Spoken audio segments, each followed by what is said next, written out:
예, 알겠습니다. 지금 저희가 보여드리는 화면은 조금 전 헌법재판소 심판정 화면인데 지금도 헌재 4차 변론이 진행되고 있어서 현재도 실시간은 아니지만 보여드리고 있는 조금 전 상황과 상당히 유사한 장면으로 재판이 진행되고 있을 것으로 예상이 되고요.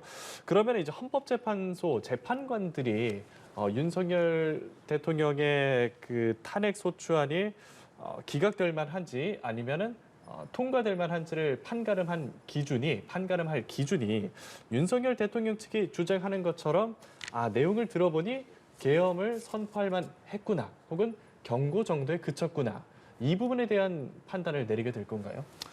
이제 단계를 조금 나눠봐야 될 것 같습니다. 예. 이제 탄핵 심판에서는 크게 두 가지 단계를 통과해야 인용이 됩니다. 첫 번째는 헌법과 법률을 위반했는지, 예. 두 번째는 그 위반의 정도를 봤을 때 파면을 시켜야 될 정도로 중대한 사유인지입니다.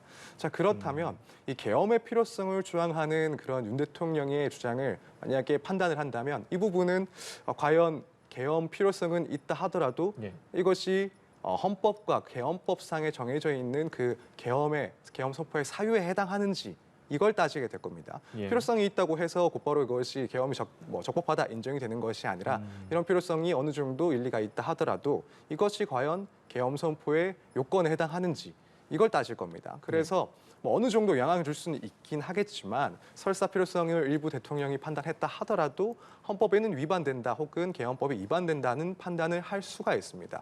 그럼 일단 1단계에 대해서는 이 정도로 판단을 해볼 수가 있고 예. 2단계 그렇다면은 위법은 있지만 불법은 있지만 이것이 과연 탄핵이 이를 정도로 중대한 사유인가? 예. 여기서는 또 다시 한번 이 필요성에 대해서 한번 검토를 해볼 수가 있습니다. 비록 요건에 맞지 않아서 일단 위반을 했다. 하지만 이것이 그 필요성을 고민했을 때 파면에 이를 정도까지는 그 중대한 위반이라고 보기가 어렵다. 이렇게 또 생각을 해볼 수도 있습니다. 그렇기 때문에 이건 단계별로 조금 생각을 했을 때 헌법재판소에서는 이제 각각의 단계에서 조금 판단해볼 문제라고 생각이 됩니다. 네, 당시 계엄 선포가 헌법을 위반했는가 그리고 대통령 탄핵에 이를 정도로 중대한 위반 사유가 되는가에 대해서 앞으로 계속해서 헌법재판소가 판단을 내리게 될 텐데요. 지금 저희가 함께 보여드리고 있는 화면은 조금 전 헌법재판소 심판정입니다. 윤 대통령이 지금 서울구치소에 원래는 수감이 되어 있지만 오늘 4차 변론기일에 출석하기 위해서 헌법재판소에 나왔고 조금 전 김용현 전 장관 모습인데요. 조금 전 화면입니다. 김 전 장관이 오늘 증인으로 출석해서 2시간 30여 분 동안 증인 신문을 받고 김 전 장관은 지금 구속 상태이기 때문에 다시 헌법재판소에서 나갔고요. 그리고 조금 전 들어온 소식입니다. 윤 대통령의 탄핵 심판 4차 변론기일 조금 전에 종료가 됐습니다. 지금 시간이 6시 20분이니까 오늘 오후 2시부터 6시 20분까지 4시간 20분 동안 변론이 진행이 됐고 조금 전에 윤석열 대통령에 대한 탄핵 심판 4차 변론기일이 종료됐다는 소식이 들어왔습니다. 예, 이렇게 오늘 4차 변론이 종료가 됐고 5차 변론, 다음 변론은 2월 4일 오후 2시로 예정이 됐습니다. 변론이 종료되고 다음 5차 변론까지는 어떤 과정과 준비를 하게 됩니까? 우선 일단 오늘 있었던 증인 신문에 대해서 변호인단 측에서는 어느 정도 정리를 할 겁니다. 어떤 진술들이 있었고 또 어떤 진술들이 유의미했는지 이제 변호인 측에서 윤 대통령의 변호인 측에서 검토를 할 거고 마찬가지로 국회 측에서도 일단 간단하게라도 검토를 할 겁니다. 이렇게 이렇게 검토를 하고 나서 결국 이제 다음 증인 신문에서 어떤 내용들을 더 강조해서 질문을 할지, 어떤 부분을 질문을 통해서 확인을 할지, 혹은 오늘 있었던 증인 신문에서 나온 그런 김용현 장관의 예. 진술을 어떤 부분에서 어떤 식으로 다른 증인 신문을 통해서 신빙성을 올리거나 혹은 떨어뜨릴지 이런 것들을 검토하고 이제 향후의 증인 신문을 또 준비하는 그런 과정들을 겪게 될 겁니다. 네, 윤석열 대통령이 출석한 오늘 4차 변론 기일이 조금 전에 종료됐다는 소식이 들어왔고요. 윤 대통령이 헌법재판소에 출석을 했습니다. 오늘도 양복의 넥타이 차림에 출석을 했는데 잠시 후에 헌법재판소 밖으로 윤 대통령이 탑승한 호송차가 나올 것으로 예상이 되고요.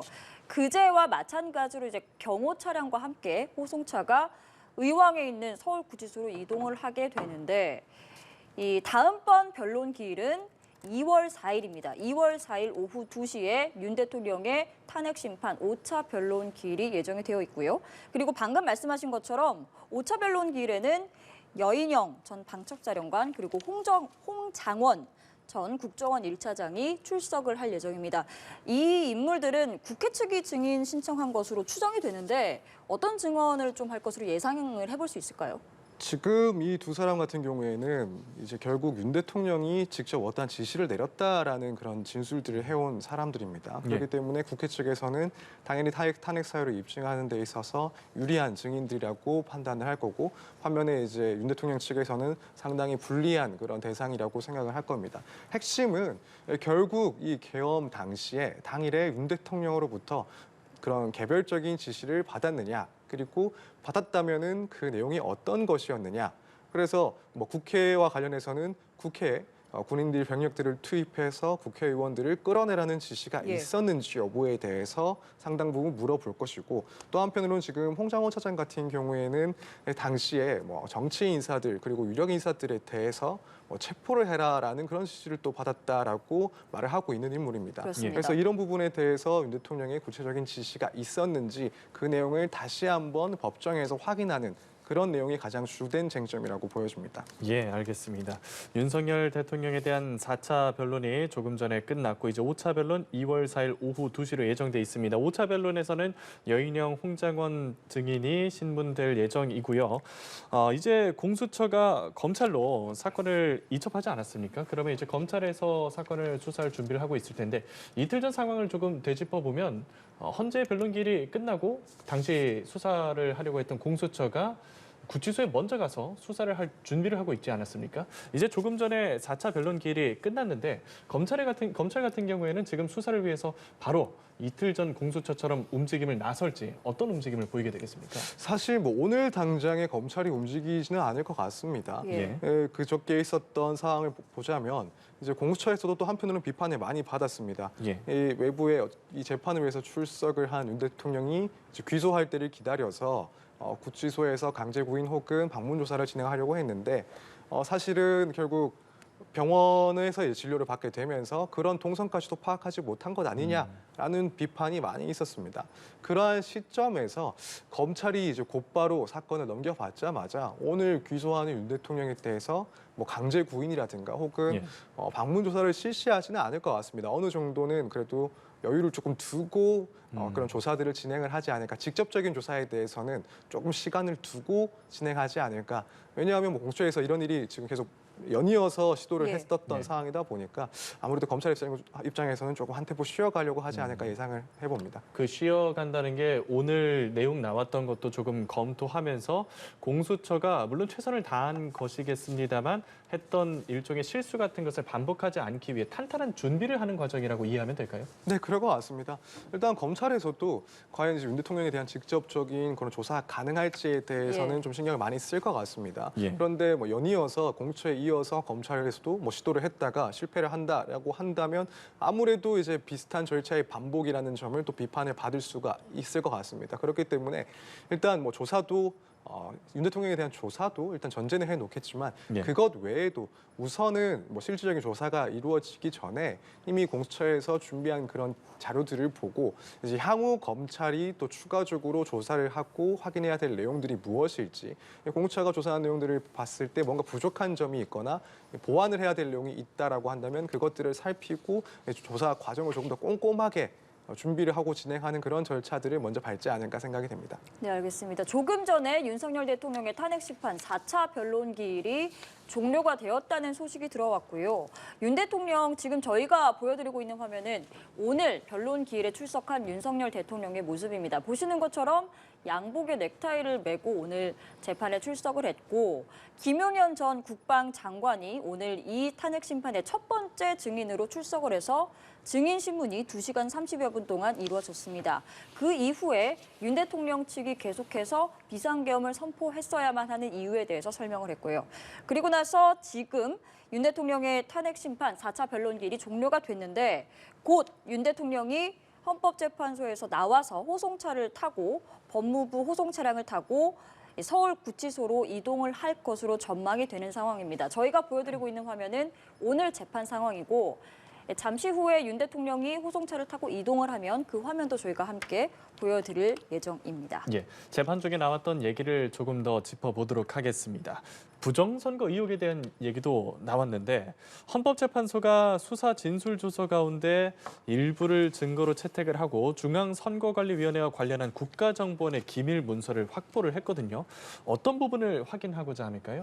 우선 지금 이전 기일에서도 윤 대통령이 이제 그런 부정선거 의혹이 존재하고 여기에 대해서 어느 정도 스크린을 하기 위해서 이런 조치들을 취한 것이 있다라고 주장을 했었습니다.